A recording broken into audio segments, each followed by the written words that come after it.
I'll tell you something very exciting. The cinema is back. Oh, yeah, you went to the movies. I went to a movie this week. I saw Godzilla versus Kong, or Kong versus Godzilla. I think it's Godzilla versus Kong.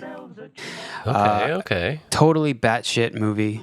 These movies are ridiculous, but why don't I hate them? I don't hate them. I like them. Didn't make any sense.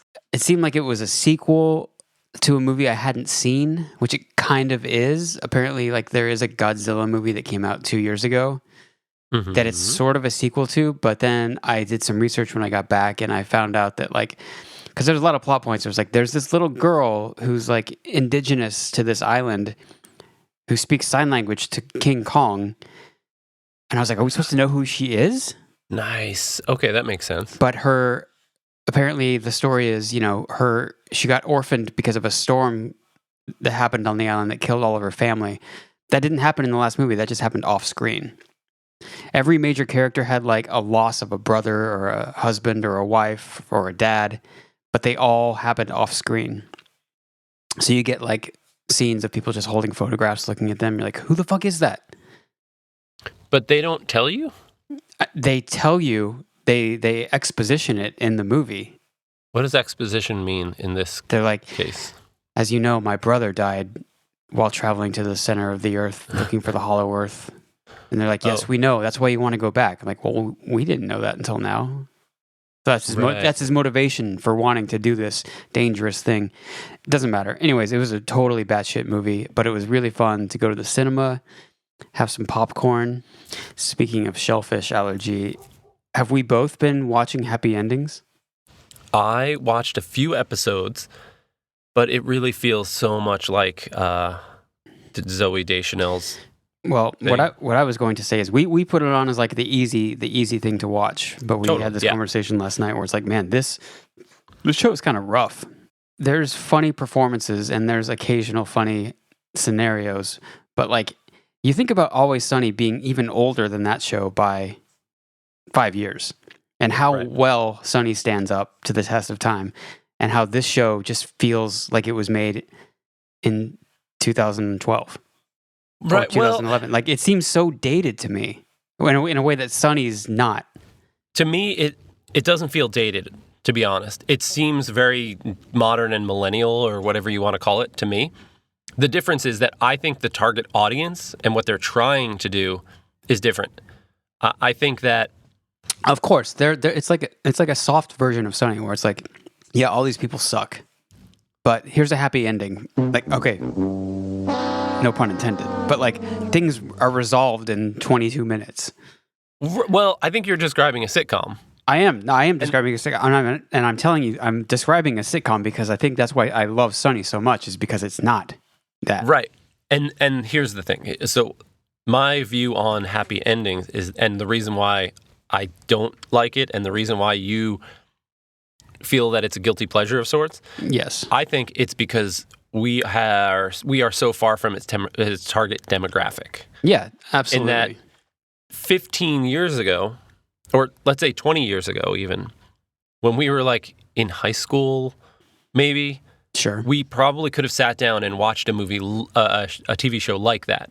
Sure. I don't know what movies were happening in the late 90s, early 2000s, like, like Friends is like cool, and Seinfeld was good, and those seemingly have stood the test of time. Although when I go back and watch clips, I've never liked Friends. I have zero interest in watching Friends.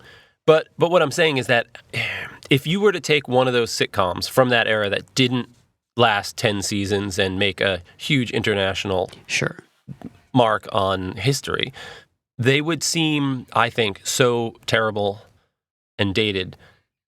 But at the time, we probably could have watched them and been like, yeah, this is cool. Yeah. Because I think it's just so, watered down for the average sort of bell curve American. And we're outside, we're very cool. We're like super cool, hip dudes. And that's just not enough. Right. I wanted to watch Dr. Ken so bad. Yeah. Oh, woof. And it's rough. And it's like canned laughter, like Growing Pains or Urkel. I think Joel McHale is on a sitcom like that too now, like family sitcom. I just see him post clips on Instagram from time to time, and I'm like, this looks like a pile of trash. But get that bag. Exactly, yeah. I mean, we've both played college shows or awkward corporate events. I think I've probably said it before, but I straight light run in not in our long and slow descent. Hashtag slow descent. That was the name of a song of ours, but we also existed in that world for a very long time. But anyway, we were like a touring band. We played a Sweet 16. Yeah. At a venue, it was the most awkward thing, but we had to pay the bills. We had to do the thing. One thing that I noticed about happy endings is that I think they try to make all the characters dress hip. Whereas Sonny is Charlie has 3 shirts. Mac has 10. Right. And no one, you don't give a shit about, and Frank is you don't even describe a Frank outfit.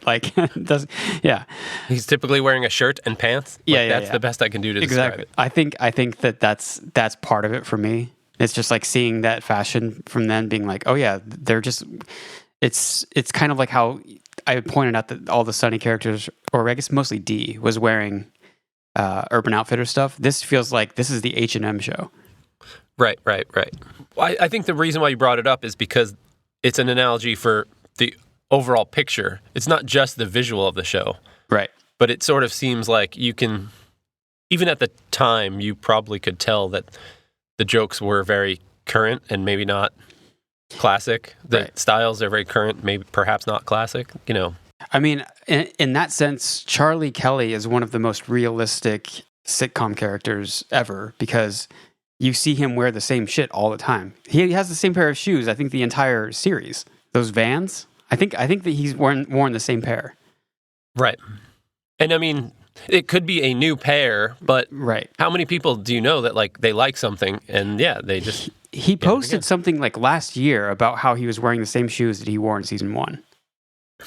This is a thing. Maybe I'll look it up for next episode, but... Join us after for the fact check with Nate Harold and Monica Padman.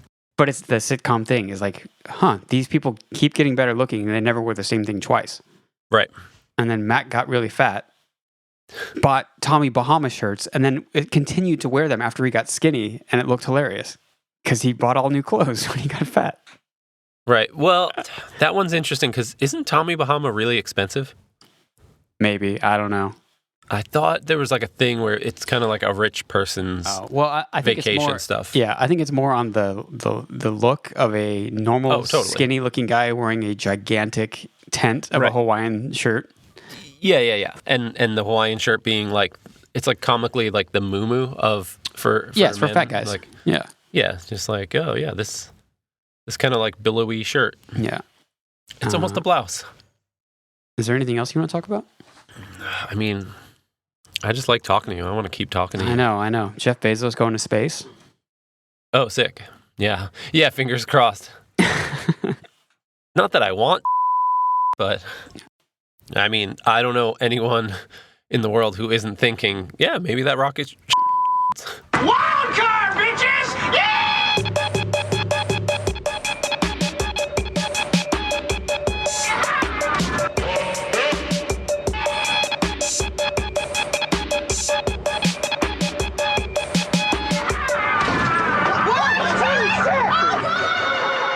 Hello, everyone, and welcome to yet another episode of It's Always Stockholm in Los Angeles. My name is Nate Harold. He's Nate. I'm Will. We have a podcast. We're doing it right now. You're listening to it. Nate, what are we talking about? Season 4, Episode 4? Today we are talking about Season 4, Episode 4 of It's Always Sunny in Philadelphia, Max banging the waitress. In this episode, we start with Mac impressing Dennis with his latest Project Badass tape. Dennis seems receptive, but Mac laments that he saw Charlie smashing one of his Project Badass tapes, despite Charlie claiming to have really liked them. Then we see Charlie enter with a code red and informs them that the waitress is seeing someone. Mac then confirms that Charlie has no clue who it is and then agrees to find the guy and kick his ass. He does so because Charlie says that Mac is his best friend. Dennis is a little peeved at that. But then we cut to Mac at the waitress's door saying he's on to us. Charlie shows up with pizza and 24 beers to Mac and Dennis's apartment, where he is going to wait for Mac to celebrate the ass-kicking of the waitress's boyfriend, love interest. Dennis desperately attempts to win Charlie over with board games and DVDs, and he also plants the seed of doubt in Charlie's mind that maybe Mac is lying about something and is possibly banging the waitress.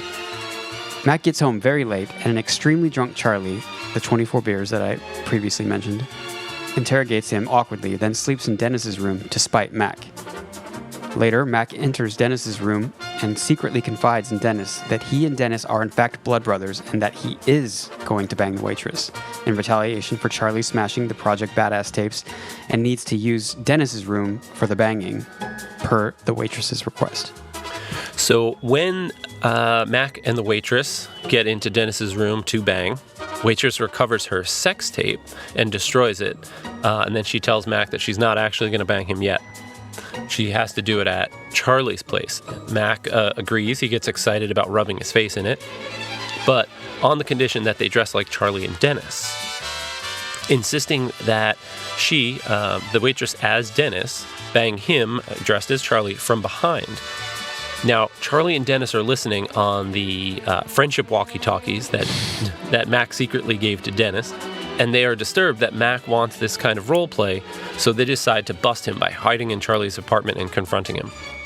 So when they spring their trap, the three guys are all looking at each other because they feel like they've each caught the other, and meanwhile, the waitress is digging through the apartment looking for the sex tape that she had with Frank. That, we find out is the whole impetus for this elaborate ruse. That's when Charlie admits to having smashed the tape, and when he admits that, Mac realizes that Charlie wasn't smashing a Project Badass tape, but the sex tape of his love interest and his potential father. So the three of them decide to be best friends together and not have these little small alliances. And the show ends with Volume 16 of Project Badass, where Mac kind of falls off the roof of the building next to the bar. This is the first episode in Season 4, I think, that actually kind of does the title card joke. Right. The other thing.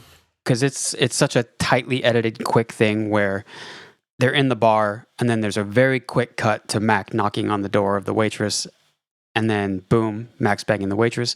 Very well done. Not really like a joke, but it's done in a clever way, especially compared to the other episodes of this season we've seen.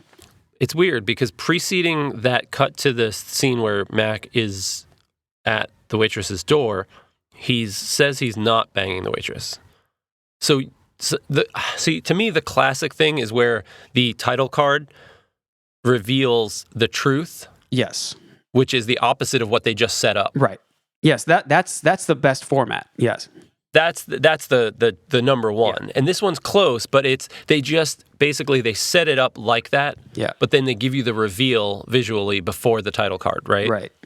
It's funny because as we're talking about it, I feel like for the first 3 seasons, almost every episode we say, oh, and this is a classic Sunny cut where it's the opposite, and we haven't done that at all recently. Yeah, I mean the first 3 episodes in this season are like matter-of-fact titles, and like the transitions are just descriptions. Yeah, exactly. Yeah. But I guess we should probably talk about the title of this episode. Before the pod, we were discussing it a little bit. Mac has not actually banged the waitress at this point, and he's not in the process of doing so during this episode. And they didn't really solve a gas crisis. Right. Next week, Mac and Charlie don't die. Spoilers. Yeah, there's a lot of we like to call this the big lie. Yeah, exactly. Yeah, it's a bit it's used for dramatic flair, but it's usually, I don't know. I felt like now I have to go back and look at every title to be like, are they saying something that actually happens? The gang doesn't actually get whacked. Yeah, they didn't get whacked. It was close. Right. And then the other one we were talking about was Sweet D gets audited, which she starts to get audited or is in the process of it, but then it just stops. It's close. I feel like maybe we don't see the result of it. Right. This is like what we were talking about with a show like Happy Endings, where everything gets resolved. Nothing got resolved in that episode other than the IRS lady running out because they dropped a dead dog corpse on the ground out of a baby coffin. Oh, what the hell is that? It's a dead dog from the alleyway. I was compromising. I figured we'd give it a proper burial. Okay. Well, I'm done here. Imagine you could do that and you could just gross out your IRS auditor. Anyways, it doesn't really matter because it's funny, but it just got me thinking, and then I just went into this like tailspin of like, are any of these right? Are any of them the way we think they are in the sense of like, yeah. So. I'm just going to look at the season 4 titles real quick. Mac and Charlie Die. Who Pooped the Bed? Which is answered. Someone actually does poop the bed. Patty's Pub, worst bar in Philadelphia. Everyone knows that. Sweet D has a heart attack. There you go. She actually did. She had a heart attack. The gang cracks the Liberty Bell. They actually cracked the Liberty Bell. Okay, here's the one we also discussed. The Gang Gets Extreme Home Makeover Edition. They definitely did an extreme home makeover. Yes, it was extreme. It wasn't good. Yeah. Or useful, but... It was extreme. And The Nightman Cameth. This episode was written by David Hornsby, a.k.a. Rickety Cricket, directed by Fred Savage. Kevin Malone.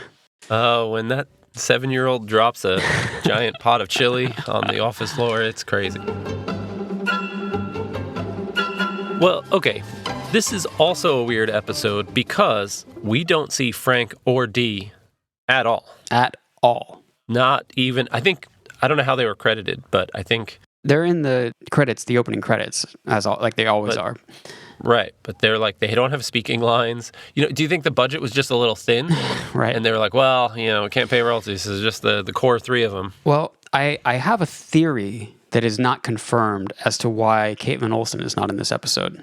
Okay, let's hear it. I had seen maybe on Reddit or something, someone said that she got injured in season 4. Oh. So I looked it up, and none of it is confirmed. Like, this is why she's not in this episode. But apparently, in season 4, she was injured twice. Once in the episode where she steals the shoes and runs out the front door and hits her head on the car. Apparently, she injured her back doing that because that's really her, and that's really her slamming into the car. And then I've heard something like that. And then also that same year, she was at a 4th of July party and her neighbor picked her up and dropped her. Okay. And I think those were relatively close to each other. So it is possible that Caitlin Olsen was not in this episode because she was injured. Right. But it's also written like it's a 3-guy episode. So maybe that's not true at all. Maybe it's just the 3 guys and that's how it was written and that's how it is. Could they have somehow busted that out? Like, oh shit, she got hurt. Quick. Let's write something. Maybe. We'll never know, but that's just my under-researched theory. Right. Oh, and okay, how about this? What if David Hornsby had, husband of Bones, had the idea floating around? He had that storyline, but he didn't, let's call it an A plot, but he didn't have a B plot. And they were like, okay, back burner, we'll keep working, we'll keep workshopping. And then all of a sudden, Sweet D is on the DL. Right. And then they say, oh, that episode that you have that's like almost finished? So I guess you would say the alliances in this episode are Charlie, Mac, Dennis, kind of all doing their own thing. Occasionally, 2 of them link up, and then at the end, all 3 are united. Okay, well, no, actually, that's wrong. Mac and the Waitress are aligned. Yeah, I would say there are alliances. I would say there's Mac and the Waitress. And then in Charlie's perspective, it's Charlie and Mac. Right. But Mac is playing both sides, as he tends to do. Yeah, it's a classic Mac play. And then Dennis is trying for the Charlie-Dennis alliance, which bears fruit because they do align towards the end. Yeah. Starfish. And then, yeah, exactly. Starfish. I would call it an alliance at the end because they literally talk about having an alliance and being best friends together rather than separately. They're 3 of a lot of things except the Stooges, because Dennis doesn't want to be associated with the Stooges, I believe is what he says. Stooges? I don't want to be associated with those. I want to get one. And there's one more that Charlie's working on. There's another trio. You'll get it. Yeah, I really like Charlie at that moment. He looks, for me, that's a classic Charlie moment where he's just so innocent, cute and sweet Charlie, and nice and dumb. And he's like, come on, guys, I want to get one. Give me one. They're like, okay, you'll get it. Go. He's like, no, I got nothing. I don't have it. Well, the theme of this episode, in my opinion, is simple: the bond of brotherhood, the unbreakable, unshakable bond of friendship and brotherhood. Bros before hoes? Is that what you're saying? Oh my God, that's it. Yeah, I think the theme is classic movie/TV, people not talking to each other and making assumptions, and then drama ensues. And then all gets resolved when they just ask a simple question and someone is honest.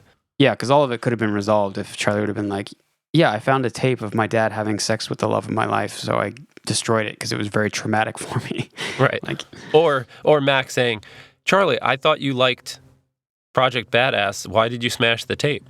And then he would have said, no way, I love Project Badass, and then explained what you just said. There are so many scenarios. The episode would have been 15 seconds long. Yeah. Right. Again, I like to point to Lost at this point. Like, if you were on an island trying to survive, hundreds of people dead, strewn across the beach, you're in a very unhospitable environment, all they do is keep petty secrets and make wild assumptions about people and why they're doing what they're doing. It's so insane. It's called drama. I know. Unnecessary. I just want a TV show where everyone's friendly and nice. I guess that's... Actually, once I saw that, I would probably not like it. It's probably like... happy endings. I was thinking of the nerdy science guys show with Penny next door, Hot Girl Next Door. Yeah. I was almost at Breaking Bad, but it's called something else. Two Men and a Neighbor? Big Bang Theory. See how it's Big close? Bang Theory, yeah. So many great moments in this episode. One of my favorite bits of dialogue. There's actually two of my favorite bits of dialogue given by Dennis in the opening scene. Mm-hmm. Yeah. The first being... I worked so hard on those tapes. Why? Why?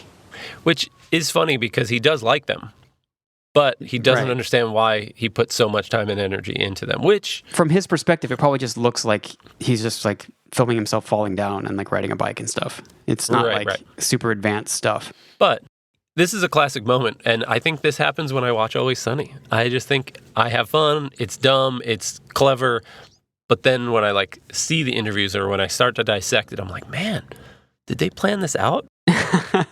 Yeah. Did they plan this joke 10 years in advance? What the fuck? Yeah. But yeah, Dennis is not taking into account ramp construction, mattress gathering. Mac doesn't have a car. How did he get this stuff? How did he, the fireworks? I mean, just the cinematography also. I mean, it takes time to set that stuff up. The other line from this, when Dennis is sitting on the pool table at the beginning, is when Charlie comes in and infers that Charlie and Mac are best friends. To be honest with you, man, I'm a little shocked. I'm thunderstruck. That was my comment as well, which I think it's important to say that while Dennis says that he's thunderstruck because he's not Charlie's best friend, Charlie responds by saying, I didn't mean to hurt you. I didn't mean to thunderstrike you, but that's just... Fucking awesome. Brilliant. And generally, that interaction is really good. Dennis can't figure out why he's not Charlie's best friend. And Charlie has to explain that it's because he slept with the love of his life. So yeah, it's like the most obvious betrayal. Right. From Charlie's perspective. Whereas it does make sense, Dennis's character does not understand it. Moving forward, there's a really great awkward scene with Charlie and Dennis. Not so much I feel like Charlie's okay in this, but surprisingly, I really like Dennis in the scene. Dennis, Glenn Howerton is doing the heavy lifting in this episode, I think. Well, aside from Charlie being drunk, but we'll get there. Right. And particularly, I mean, there's a lot of great moments, but I like their discussion of Connect 4. What about Connect 4? Connect 4 is a fun game. Counting. It's not that much counting. It's just 1, 2, 3, and then 4 you win. A lot of times you got to count that much. Not that many times. If you get it once, you've won the game. Clue is too complicated. Chinese checkers is too foreign. Too foreign, yeah. But I have to agree with the Clue thing. I've never been good at Clue. I don't understand how people are good at it. I think it's similar to my take on Sudoku, where my process is just wrong. I have to learn. Someone needs to teach me how to play Clue or play Sudoku properly. You're going to pay for all the Jedi that you killed today, Dooku. I think I didn't actually make a note of it, but I did enjoy their use of Walkie Talkies. Absolutely. It was cute, especially when Charlie, used it and was sad when Mac didn't reply with over and out. Yeah. Best friend 1, over and out.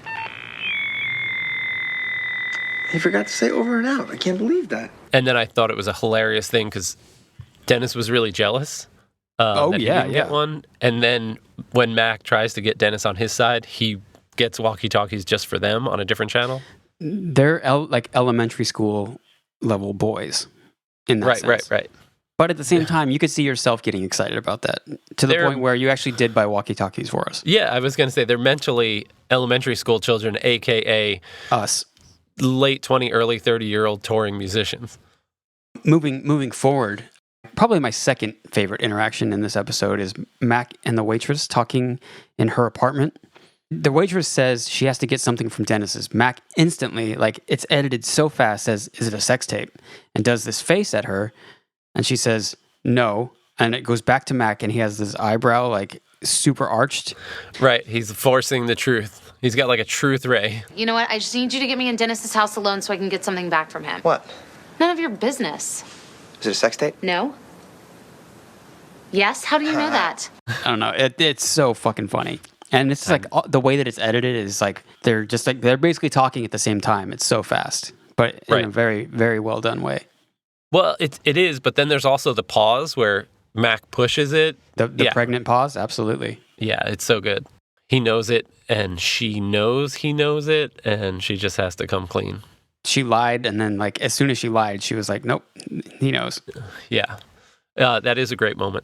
Right before that happens, I do really like continuing the Dennis-Charlie thing. When Charlie finally denies Dennis after all of that awkward interaction with where Dennis is trying to get him. Yeah. When Charlie slowly closes the door on him, I don't know if you remember that. Yeah, he's looking at the walkie-talkie while he's doing it. Yeah, he's just mumbling. He's very distracted, and that makes Dennis want it even more. But when he finally closes the door, there's a short but probably too long scene of Dennis like caressing the closed door with his hand like on it. And it's so, I guess it's vulnerable. We don't really see Dennis that vulnerable. No, this is definitely a softer side of Dennis. Yeah, so we're seeing that side. We're seeing the vulnerable, soft side of Dennis until he switches. And then when he sees his moment, he really pounces and becomes the manipulative Dennis. Yeah, the point that you mentioned is interesting though, because you're assuming that he's doing all of this manipulation, as you said, as a front. Like he doesn't actually feel this way about Charlie. But when he closes the door, you're right. Like no one's watching him caress the door. Right. Yeah. So, but it is basically the desperate for attention and validation. Of course, the desperation for. But yeah, the conclusion of your Mac waitress scene, Mac says he doesn't like those tapes. I guess we determine or assess that he has watched a lot of these, but he doesn't like them because it's that awkward angle where it's all balls and male ass, and he makes that slapping motion with his palm on the back of his hand. Who likes that? Who finds that sexy? Who likes awkward this? And graphic. Yeah, repeatedly. Who likes this? When Mac and Charlie have the conversation on the walkie-talkies, Dennis is apparently standing in the doorway listening to the whole thing. And his monologue to Charlie at that point is also so very good. He's like, he's lying about something. But my favorite bit from that is when he says, "You know where to find me. Over and out." Yeah. That whole bit is so good. Yeah, he jumps at the moment where, Charlie's like, "Oh man, Mac didn't say over and out." And in that scene, I love the way he's hanging on the door frame. I'm not sure what kind of move it is. I don't understand it, but I do. Yeah, it could be like a sign of submission almost in regards to Dennis, who's usually so vile.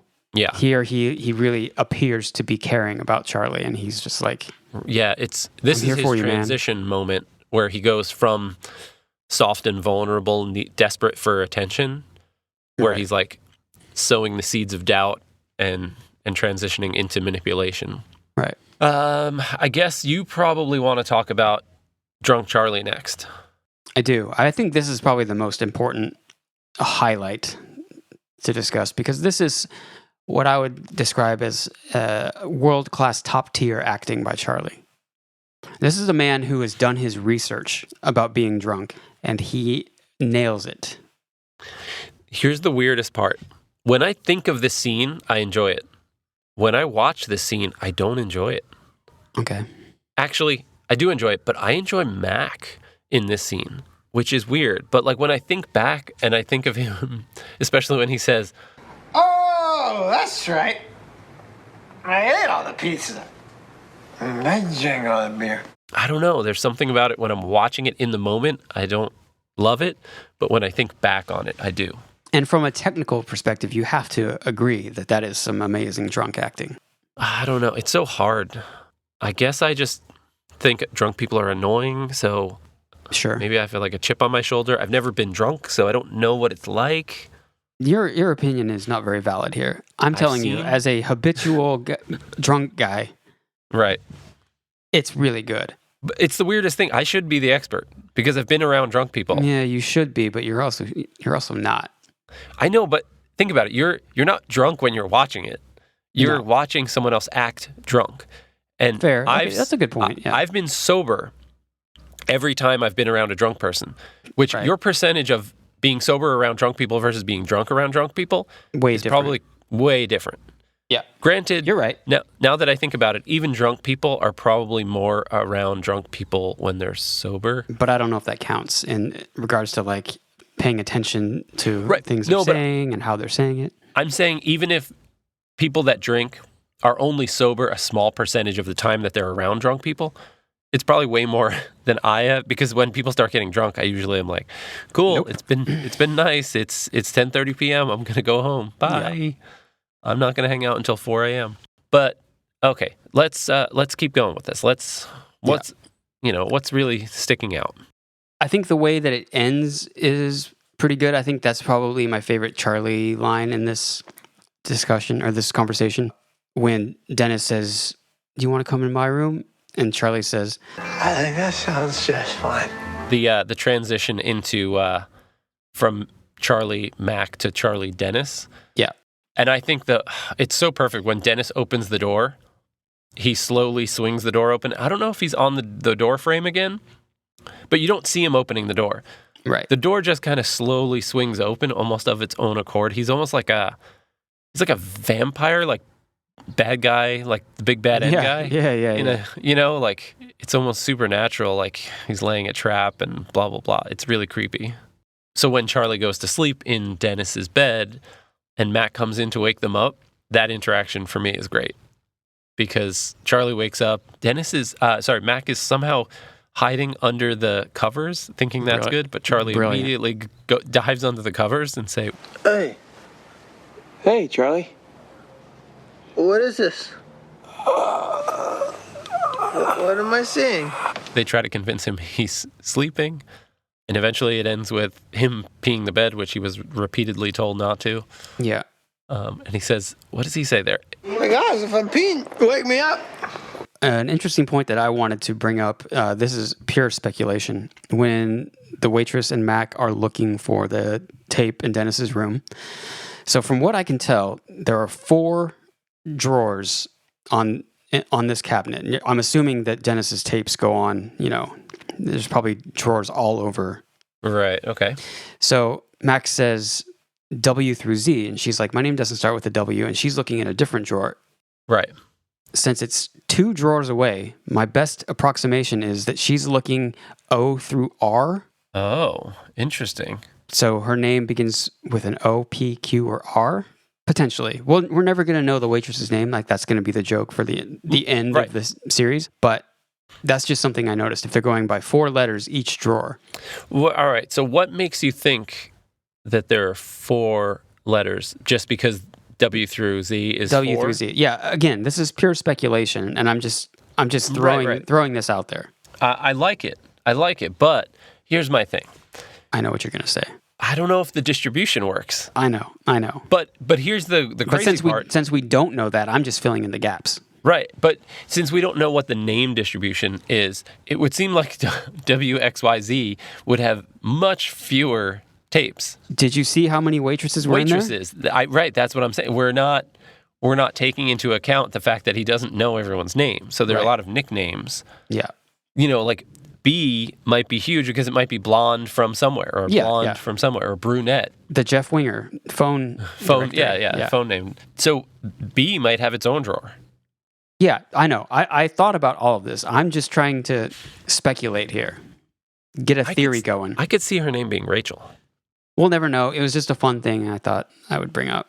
Yeah, that is a good quick interaction where she's like, my name doesn't start with W. And he's like, here it is. Waitress. 1 star. Not good. Right. Now, do you think Dennis is rating the women or the tapes? The women. 100%. Okay. I mean, right? I'm just thinking like the waitress could be miserable, but maybe she's like, on camera, it works, maybe she does well as far as a performance goes. So I was curious if that would judge, if he would judge it differently if it was just performance based. Just because it's Dennis, I would assume it would be him judging the women. Okay.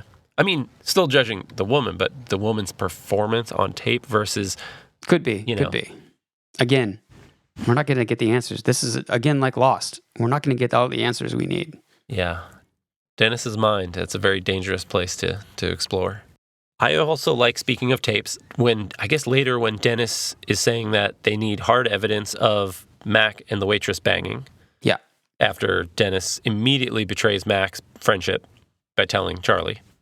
Which is interesting because now that he's in manipulation mode, it seems like he's now that he's got Charlie, he's acting like Charlie's friend now. Yeah. Sort of. Anyway, he talks about he's like, that camera I have in my bedroom to film me sleeping with women? Charlie's like, no. I got that bad boy running 24/7. It's like a security cam, except it's for banging. Weird. Dennis is, just normalize it. It's like, oh, you know this, you know that? Yeah, now it's security camera for banging. Charlie is not on the same page. No. A similar point that happens right after that is something I noticed when they eventually turn on the walkie-talkie and they're listening and they're getting the back half of that conversation where it sounds like he's asking the waitress to peg him, basically. Yeah. Charlie says, well, Mac's gay. Which is the exact same way that Mac comes out and the gang goes to hell. Well, I'm gay. Yeah. No shit. How many, is it 10 years later or something, or 6 years later? Yeah, it's a substantial amount of time between those two. Just good work, crew. Good work. So the last thing that I have is when the waitress is like, well, thank you, Charlie. I don't know what else to say. And he's like, well, say I will have dinner with you and thank you for this and thank you. That doesn't make any sense. That line, the way it's so good.